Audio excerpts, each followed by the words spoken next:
briefly describe the OCT and then we will focus on the OCT in glaucoma. So what are the different types and what are their characteristics? So anybody who can describe what are the different generations? So spectral and domain. Good. So the initial one was called time domain, and then came the spectral domain, and the third generation are swept source. In the time domain, we had continuous movement of the reference mirror, while in spectral domain, there is a fixed mirror and a spectrometer, while in swept source, there is no moving mirror, no camera, and no spectrometer. The speeds were different. In the time domain, we had less than 400 A scans per second, while in spectral domain, we have 18,000 to 17,000 A scans per second. And in swept source, we have 100,000 A scans per second. Regarding the axial resolution, in the time domain, we had 10 to 15 micron, so the smaller lesions were missed, while the spectral domain have the best resolution of 5 micron, so we can pick up even the smaller lesions. In case of swept source, the A scan 100,000 A scans per second, and resolution is almost the same, but there are two important conditions or characteristics. One is improved signal to noise ratio, and another is deep tissue penetration and wider imaging field. We will see the examples of these, what we mean by deeper tissue penetration, so we can see the choroid better, and wider imaging, we can see the disc and the fovea in one image. Okay, so these are 4 companies at present making OCTs. One is Zeiss, Cirrus, this is from Dublin, California, and the other is Heidelberg Engineering Spectralis in Germany. These are 2 companies. This is the third one, OptoView. There are different models of each type of each company's manufacturing OCTs. OptoView has RTView, iView, iFusion, iScan, Avanti, AngioView, Solix. Topcon has different models, for example, 3D 1000, 3D 2000, this is the 3D 2000, DRI Atlantis, which is a swept source. The previous ones were spectral source. The swept source Atlantis came in 2012, and it has got a 1050 nanometer, which can penetrate deeper than the 850 nanometer, and the A scan speed is increased. The Mastro 1 and 2, these are spectral domain, but these are automated. The latest version of the Topcon is Triton, which is a swept source OCT machine. Okay, these are the swept source OCTs in addition to the Topcons, Atlantis and Triton, the AngioView and AngioView HD of the OptoViews. So this is just a brief description to show you that there are multiple designs, multiple types of OCTs are available in the market. Now this is what we mean by deep imaging. Deep range imaging shows you the choroid in OCT Atlantis, and you can see the choroid details in a very detailed way. Now, this is the Atlantis again, Topcon's deep range imaging. It includes software that allows automated segmentation of 7 layers, so that you can make out the clear details of all the 7 layers of the retina and choroid, starting from choroid, Brooks membrane, RP, ISOS junction. What is ISOS junction is now known as ellipsoid layer. the internal plexiform layer plus ganglion cell layer, the retinal nerve fiber layer, and internal limiting membrane. Deep range imaging also has the capacity to provide multiple maps like retinal thickness map, retinal nerve fiber layer thickness map, ganglion cell layer thickness map, and the choroidal thickness map. So you have from one instrument, you can have all the different thickness maps. Now we will be concentrating on the glaucoma. What are the changes in the glaucoma that we can pick up in the OCTs? World Glaucoma Association consensus publication, which was published in 2016, was that the detecting progressive glaucomatous retinal nerve fiber layer thinning and neuroretinal rim narrowing are the best available gold standards for glaucoma diagnosis. Detection of visual field defects is not imperative, is no longer compulsory for the diagnosis of glaucoma.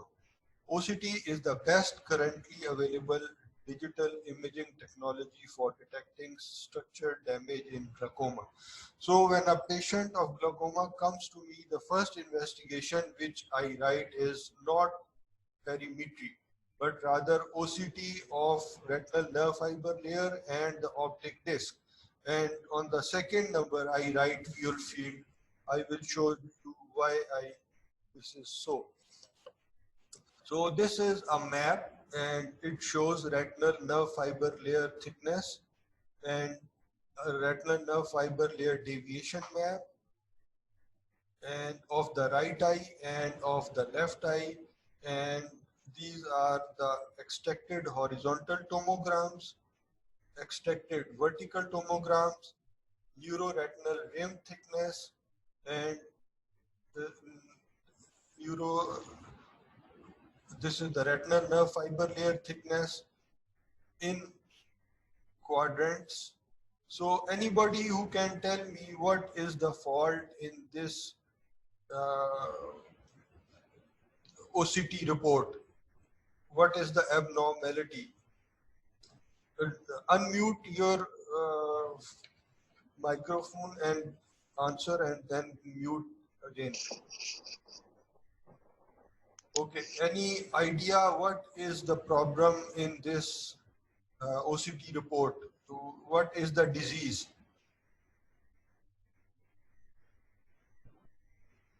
Sir, right optic nerve thinning in the right inferior quadrant Okay, good. of the right eye. A fair. And borderline thinning in the superior nasal quadrants. Okay, good. You have picked up the findings, but a more important finding is that has been marked with arrows. See, there are two horizontal lines, and what these show? So the vessels, the continuation of the vessels, they should be aligned.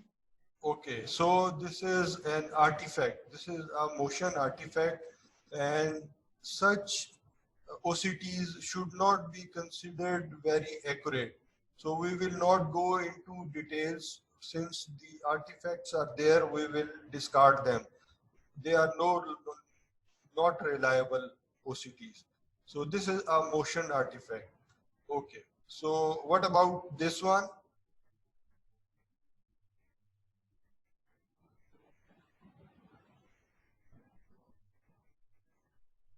Anybody? So this is a good quality. Good quality. Signal strength is good, 7 out of 10. Yes. And there is no motion artifact. Good. So this is a reliable OCT and it shows some structural changes. In one sector, the superior one, in the left eye, there is damage, and the suspicious damage is in the superior quadrant of the right eye. So first thing you concentrate is on the signal strength and whether there are some motion artifacts present or not. If the quality is good, then you concentrate on the findings. If the quality is not good, then you do not consider the findings in the OCT. Now, this is the retinal nerve fiber layer optic disc cube, which is 6 by 6 millimeter. So these are the optic disc cubes they are centered on the optic disc, and the different companies have slightly different patterns. This is of Zeiss, this is of Topcon, and this is of Optoview. The basic aim is that they center on the optic disc, or what we call as BMO, Bowman-Brooks membrane opening. And we will see what is that. So basically optic disc cube is 200 by 200, consists of 200 horizontal linear B scans, and each B scan consists of 200 A scans, and it covers an area of 6 by 6 millimeter. Now this is the retinal nerve fiber layer. It is shown in quadrants, and it is shown in the clock hours. And then there is a normative data scale. The retinal nerve fiber layer, each company has a different normative database. So it is very important to enter the correct date of birth of the patient and sex of the patient, male or female, because these normative databases are based on the age of the patients. Average and inferior quadrants have a good accuracy, and test reliability is of 5 micron. So when I do an OCT and do another OCT after a few minutes, if the difference is of more than 5 microns, the machine needs calibration. But within 5 micron, it is doing good. And the retinal nerve fiber layer thickness decreases with the age. So that's why normative databases are required. So which of these is the normal pattern which is visible in this diagram? Anybody? Option A, B, C, D, or E?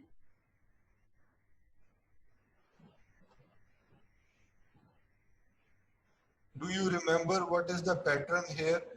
The temporal one appears first, or the nasal one, or superior, or inferior? So D. Excellent. So this is TSNIT.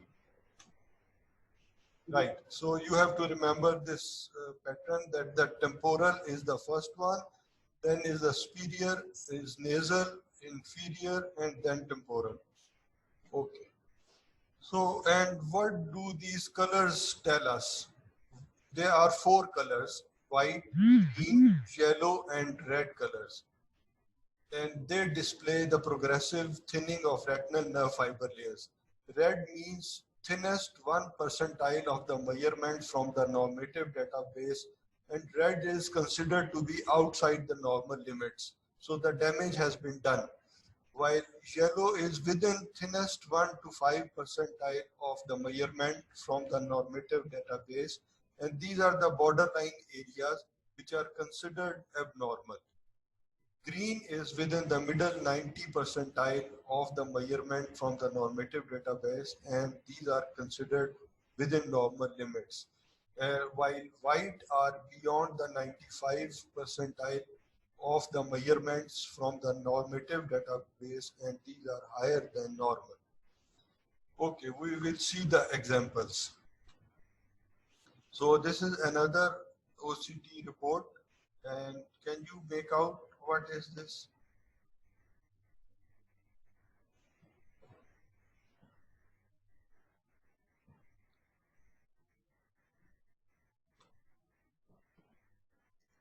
Okay, so there is a split retinal nerve fiber layers. You can see 2 spikes. So this is also one of the normal variations.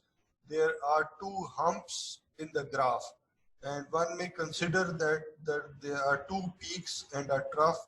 This is abnormal, but this is not abnormal, this is normal. So actually the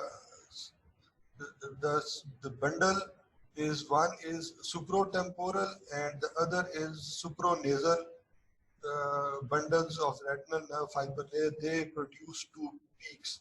So in such cases, how we can ensure that the retinal nerve fiber layer is not abnormal, the eye does not has the damage, we go for the ganglion cell layer. I will show you what is the ganglion cell layer. Now, anybody, any guess what are the findings here? This is the first OCT, and then is the second OCT after some times, the third OCT after some time. The patient. So they are in layers. So they are in layers. Okay, so the patient is had this OCT, and after a few days, the OCT changed to this one, and this. After a few days, the patient had this pattern of OCT. So, can you make out any pattern? Then consider the graph also. Previously, the graph was up. Now the graph has gone down. So what can be the solution? What can be the pattern? Any guess? So white, then green, green. Yes. So white, what does white mean? I just described white. The increased thickness. So increased thickness of the ganglion nerve cell layer. Okay. So the increased thickness of retinal nerve fiber layer happens in what condition? So demyelinated nerve fibers. One is demyelinated nerve fibers, the another is papilledema, and that is improving with treatment. Right? So you can document the progression of the disease, or is it improving or is it deteriorating? See, all the quadrants, all the clock hours here are white, and the graph is in the white area. That means increased thickness. And with the passage of time, a few clock hours have turned green, and progressively after some times it is becoming green. That is, the graph is coming in the normal zone. The green is the normal zone where the nerve fiber layer thickness should be. So this is the advantage of OCT. Now, I have seen about 5 cases of papilledema in the last 3 months. And in every case of papilledema, the first investigation I write is OCT of the retinal nerve fiber layer, because I know this is the baseline record. I can prove after some time that this was the condition when patient presented to me. So this is the importance of OCT machine and OCT record. Now coming on to this one, this was described in American Academy of Ophthalmology in 2001. You can see when the advanced glaucoma is there, there is too much damage and the visual fields have deteriorated. But before that, before the glaucoma damage appears, this is called the pre-perimetric stage, where there is no scotoma which has yet occurred. No visual field damage has occurred. But still you can see the deteriorating thickness of the retinal nerve fiber layer. Now this is the most sensitive layer. This is the most sensitive test that you can come to know that the patient is developing with the passage of time a damage, and yet the visual field and optic nerve head are not deteriorating. So if I ask you which is the most sensitive test that can pick up the damage at the earlier stage, what would be your answer? RNFL OCT. RNFL thickness. Good. So this message should be clear and loud. Okay. So another proof. See, this is the normal range, and with progression in the glaucoma, visual field defects appear. So at this retinal nerve fiber layer thickness, there are visual field defects. But before this stage, when pre-perimetric glaucoma, where there are no glaucoma visual field defect, you can see the retinal nerve fiber layer thickness has decreased. So you can pick up the decrease in the retinal nerve fiber layers at a much earlier stages than the visual field defect. So when a patient comes to you and you are suspicious of glaucoma, there is no scotoma on the perimetry, you do an OCT and you repeat the OCT after 3 months or 6 months. And if the retinal nerve fiber layer thickness is decreasing, it means your patient is deteriorating. So no need to wait for the scotoma to appear or the optic nerve had damage to appear. So the previous definition of glaucoma, that we see the glaucomatous disc damage and we see the glaucomatous visual field defects, are no longer necessary. On retinal nerve fiber layer thickness decrease, deterioration in thickness, you can conclude that this patient is landing and it will develop the pre-perimetric and the visual field defect later on. So this is the importance of retinal nerve fiber layer thickness mapping. Okay, so coming to another photograph. So any findings? Anybody who can tell me the findings?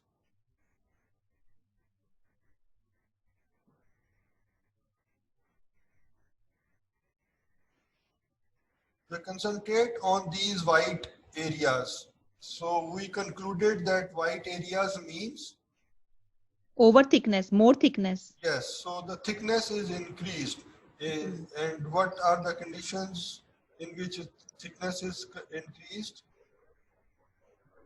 Myelinated nerve fibers, layer papilledema. Okay, so what is this? Myelinated nerve fibers. Myelinated fiber. Good. So myelinated nerve fibers and the thickness is increased. So my question is that in such cases, when the thickness is already more, how will you know that such a patient is developing glaucomatous damage? Patient is developing decrease of the retinal nerve fiber layer or any glaucomatous defect in the eye. How would you detect? Ganglion cell complex. Good, good. So optic nerve head. Ganglion cell layer is more sensitive in such cases because the ganglion cell layer has a fixed thickness that is not sort of interfered with by the retinal nerve fiber layer. So here is the graph, and when you see clinically, then you know why these quadrants are white and not green. So these are the myelinated nerve fibers, and this is the ganglion cell analysis. This is the macular cube, and this tells you what is the number of ganglion cells. Is it normal? See, all the sectors are green, so it means that they are within the normal range. So this is OptoView's sort of image. And three innermost layers of the retinal nerve fiber layer, ganglion cell layer, and IPL are included. Every different type of, every manufacturer has a different sort of classification of declaring how can you detect the glaucoma, the GC damage. So I will not go into detail of Zeiss and Topcon, but each machine has different criteria. And more than 50% of the eyes RCGs are retinal ganglion cells are located at the macula. And ganglion cell layer is composed of 6 to 8 layer and constitutes up to 30 to 35% of the total retinal thickness in the macula. So there are a few limitations of measuring the ganglion cell in the macula. Macular diseases are common in the elderly. So